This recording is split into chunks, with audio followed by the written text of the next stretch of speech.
3,03% di PT Citra Palu Mineral CPM ke anak usaha perseroan PT Bumi Resources Mineral Tbk atau BRMS. Divestasi ini senilai 151,99 miliar rupiah.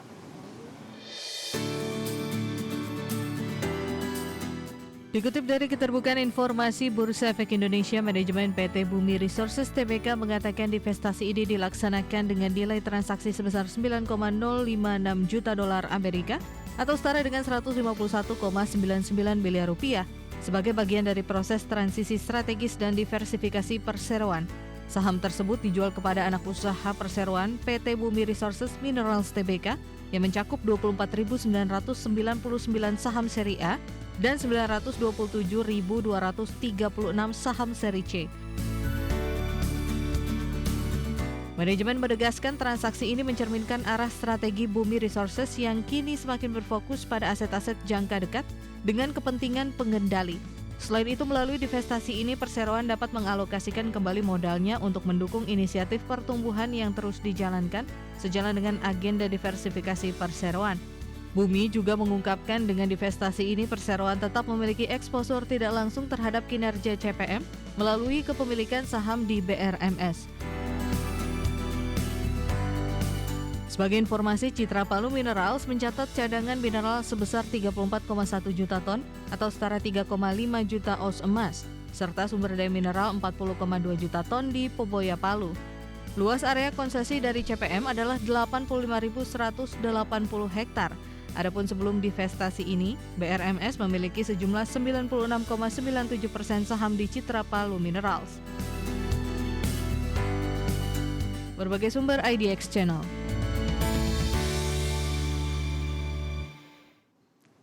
Secara teknikal di sepanjang perdagangan hari ini, saham Bumi lebih cenderung bergerak di zona merah pemirsa, seiring juga dengan lanjutan pelemahan dalam indeks harga saham gabungan di sepanjang perdagangan hari ini. Langsung saja kita ke grafis yang pertama, kita akan coba lihat pergerakan saham Bumi secara intraday pemirsa.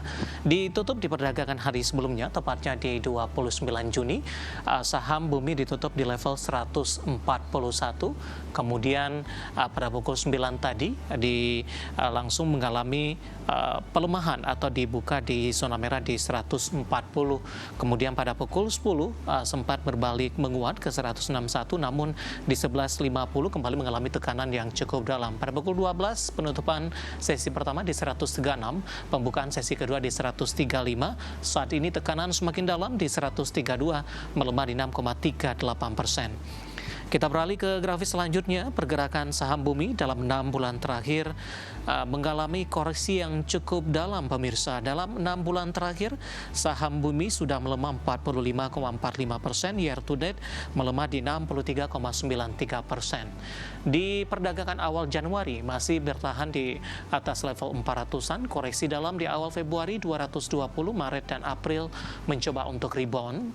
Namun Mei, Juni dan di 30 Juni lebih cenderung mengalami tekanan pemirsa. Di 30 Juni hari ini di 135 pembukaan sesi kedua, dan saat ini posisi dari Bumi berada di level 132, tekanan semakin dalam di 6,38%. Intraday terendah hari ini di sesi kedua di 130 pemirsa. Kita akan coba lihat dari sisi evaluasi dengan beberapa indikator yang ada. Dari posisi pairnya ke grafis selanjutnya di 30,73 kali, PSR di 1,78 kali, dan PBV di 1,82 kali, dan PCFR di 44,39 kali. Ya, kombinasi secara fundamental, teknikal, dan juga dari sisi evaluasi, dan semoga bisa menjadi salah satu referensi untuk Anda. Ketahui pilihan pemirsa, September 2026 dinilai menjadi periode yang krusial bagi pasar modal Indonesia setelah di semester pertama diterpa sentimen negatif. Di semester kedua diperkirakan menjadi awal proses normalisasi bertahap pasar modal Indonesia di tengah hasil evaluasi MSCI dan FTSE Russell bersamaan rampung di September. Pasar melalui semester pertama 2026 dengan berbagai tantangan, utamanya dari sentimen yang timbul dari hasil penilaian penyedia indeks global seperti MSCI dan FTSE.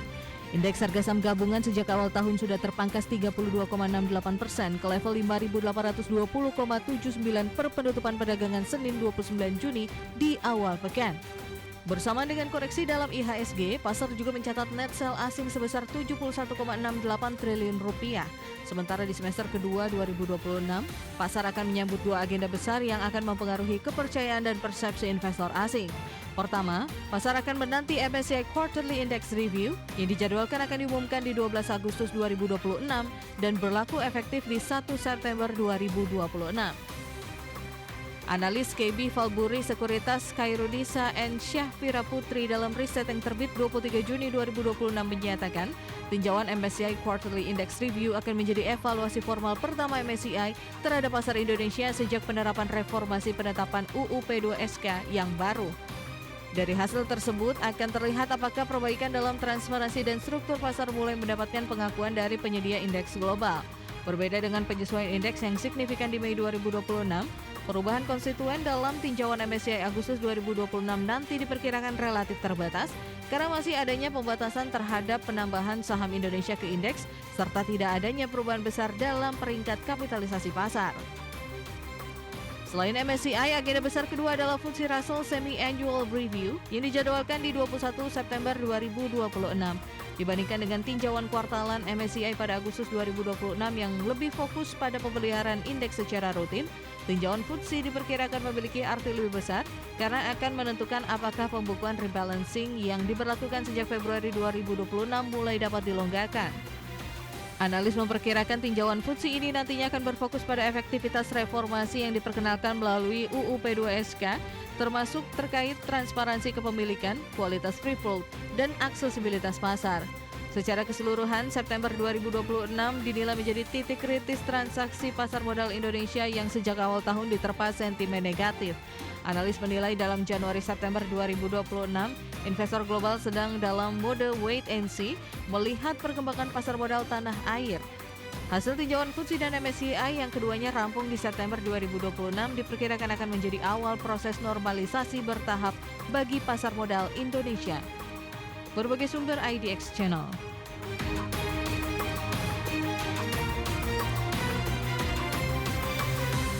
Dan seperti biasa pemirsa, mengawali perjumpaan kita kali ini saya akan coba sampaikan update pergerakan indeks harga saham gabungan tepatnya di 30 menit jelang penutupan perdagangan di sesi kedua hari ini, di mana tekanan dalam masih berlanjut pemirsa dan indeks harga saham gabungan masih bertahan di atas level 5.600-an.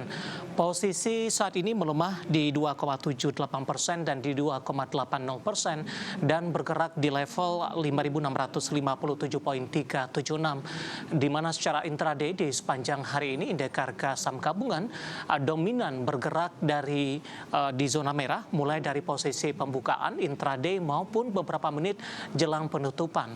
Kondisi ini kurang lebih baik jika dibandingkan dengan perdagangan hari-hari sebelumnya, di mana pada posisi pembukaan indeks harga saham gabungan dibuka di zona hijau bahkan melesat pasca pembukaan kemudian berbalik arah kembali di zona merah. Namun di sepanjang perdagangan hari ini indeks harga saham gabungan lebih cenderung tertekan dengan intraday terendahnya di 5.638.574, intraday tertinggi di 5.811.669 dan dibuka di sesi pertama pada pagi tadi di 5.800.484. Seluruh sektor dan saham hari ini kompak mengalami tekanan dan lebih pada umumnya bergerak di zona merah.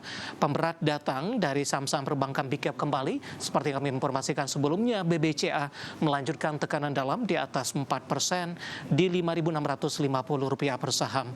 BBRI juga tertekan di 2%, 2.780 per saham.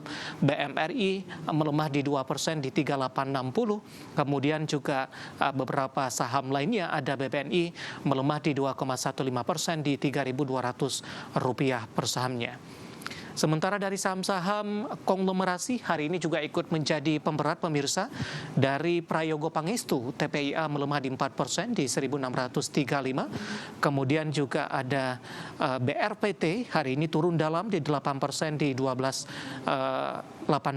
Kemudian juga ada posisi dari cuan melemah di 6% di Rp535 per saham, dan juga ada PTRO tertekan dalam di 5% Rp3580 per saham. Brent hari ini juga melemah di 3,44% di Rp3.100 per saham. Pemberat juga datang dari saham big cap lainnya, ada Telkom melemah di 1,24% di 2370.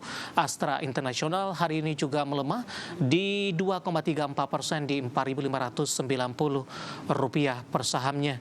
Sementara dari saham Grup Bakri, kita akan coba update juga. Ada Bumi koreksi dalam di 7% di 131, kemudian Dewa anjlok di 10% di level Rp276 per sahamnya. Sementara BRMS hari ini koreksi dalam di 9% di Rp454 per sahamnya. Yang cukup menarik, meskipun seluruh sektor hari ini menjadi pemberat indeks harga saham gabungan, namun saham-saham konsumer yang dinilai cukup defensif, Unilever bertahan di zona hijau menguat 2,82% di 1820, HMSP menguat di 1,52%, Rp670 per saham. Di tengah gudang garam hari ini melemah di 1,67% di Rp16.200 per sahamnya. Updatean pergerakan indeks harga saham gabungan 30 menit jelang penutupan perdagangan di sesi kedua hari ini, dan semoga bisa menjadi salah satu referensi untuk Anda.